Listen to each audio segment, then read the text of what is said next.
Les élévations aux haltères ont une mauvaise réputation en ce moment, mais en réalité, beaucoup d'exercices sont critiqués. Passés sous le prisme scrupuleux de la science, on les juge inefficaces. Dans le cas des élévations latérales, eh bien, il n'y a tout simplement aucune tension quand le muscle est le plus étiré. Et la science a pu montrer que c'était un moment qui pouvait être très intéressant pour l'hypertrophie. Dans le même esprit, il y a quand même une amplitude active de travail qui est très réduite. Et c'est bien connu que pour avoir des résultats, il faut une amplitude complète, n'est-ce pas? Du coup, les faire à la poulie ou à la machine seraient significativement supérieurs. Du coup, on a la toute première étude scientifique sportive qui compare élévation latérale à la poulie et aux haltères. Elle est sortie il y a à peine 3 jours. Dans cette série, donc, on a pris des participants de tous les âges, tous les sexes, c'était pas mal, il y avait un peu de tout, et ils avaient en moyenne 7 ans d'expérience de la musculation, donc c'était vraiment pas des débutants. On a choisi un de leurs côtés aléatoirement.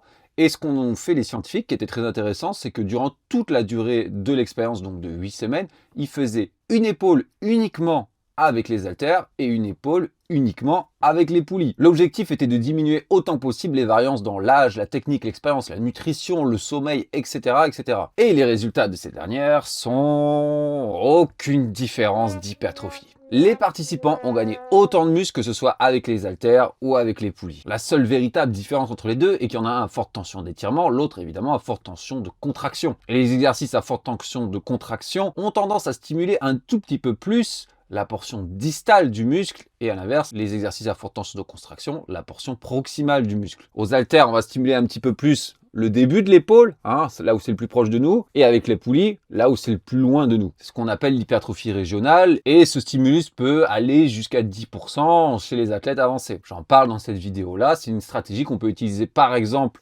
avec les pectoraux pour plus se concentrer, mais du coup, juste un peu plus sur l'intérieur des pecs. En gros, on gagne autant de muscles, mais peut-être qu'on va gagner 1 millimètre de plus ici, ou là, en fonction de comment on le fait. Bon, évidemment, moi, personnellement, j'ai toujours été un ardent défenseur des élévations latérales aux haltères. Je l'ai fait ça pendant 10 ans. Évidemment, ça n'est pas une preuve recevable, mais après des années à coacher des personnes ou à observer les bodybuilders classiques qui pendant des décennies ont fait des élévations latérales aux haltères, avoir des énormes épaules, pour moi, ça a toujours été un non-débat. Personne n'a gagné Mister Olympia parce qu'il avait des meilleures machines ou qu'il utilisait uniquement des poulies pour faire ses élévations latérales. Comment expliquer ça? Donc déjà, la science a certes pu montrer dans certaines études que les exercices à forte tension d'étirement produisaient plus de muscles, mais pas toujours, déjà pas dans toutes les études et pas avec tous les exercices. Et il en va de même avec les répétitions partielles. Il y a un bon nombre d'études qui ont pu montrer que des mouvements partiels étaient aussi efficaces pour l'hypertrophie que les mouvements d'amplitude complète. Alors évidemment, il y a des avantages et des inconvénients à deux.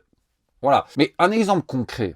Les leg extensions. L'étirement, il est jamais maximal. Surtout en fonction des machines, il y en a, on peut pas vraiment aller loin en arrière. On reste de tous les cas dans un exercice à forte tension de contraction, et en plus qui est partiel. Pourtant, pour développer les quadriceps, c'est un exercice de base. Donc voilà, si on est lundi soir, toutes les stations à poulie sont prises, vous pouvez pas faire aux élévations latérales à la poulie, faites-les aux haltères, c'est pas grave. Personnellement, je vous recommanderais de faire les deux. Soit vous faites pendant plusieurs cycles, plusieurs mois, un seul exercice, puis vous essayez l'autre, soit vous faites les deux de manière concurrente. Peut-être un jour à la poulie, un jour aux haltères, le meilleur des deux mondes. Si vous avez d'autres questions concernant cet exercice ou une expérience personnelle à apporter concernant le travail des épaules, n'hésitez pas à y aller en commentaire. Et si vous avez besoin de coaching ou de programmes personnalisés, n'hésitez pas à me contacter directement. À la prochaine.